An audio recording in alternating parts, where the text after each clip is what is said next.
ասես անդիմություն լինեք ՀՀԿ-ի ներսում, դեսպես անդիմություն չի,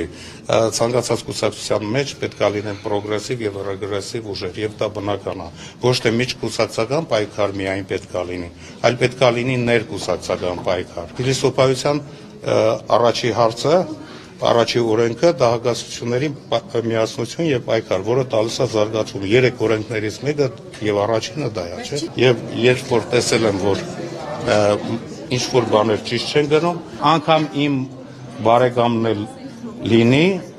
եթե ինքը ճիշտ չի աշխատում, ես կարող եմ քննադատել։ Հանրապետականի անդամ լինելը ձեզ կօգնի, թե կխանգարի առաջիկա ընտրություններում ձեզ։ Խանգարի։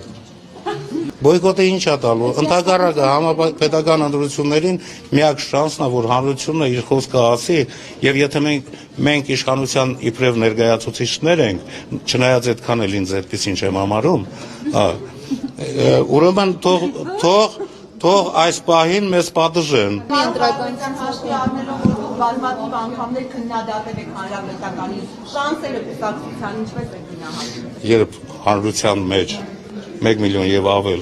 դա պաշտոնական թվերն է, որը ասում է, ընչազոր խավ կա, չկա այդպիսի մի երկիր, որ ինքը իր իշխանությանը սիրի, չկա այդպիսի երկիր։ Իսկ պատճառները օբյեկտիվ են թե սուբյեկտիվ, ես կասեմ եւ օբյեկտիվ եւ սուբյեկտիվ։ Մանդատը իմ համար, եթե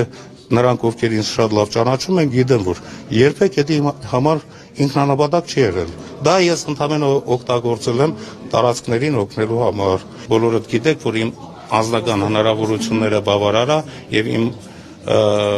ընտանիքի համեստ հնարավորությունները միշտ փորձել են լրակյաց առանց ավելորդ դենց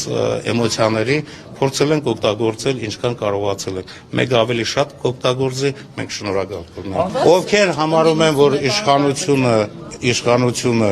ճիշտ չի գործում եւ կգտնեք այն ուժը, որը շարժիչ ուժ կլինի, ուրեմն ընտրեք նրանց։ Ձեր նախասիրություններն են։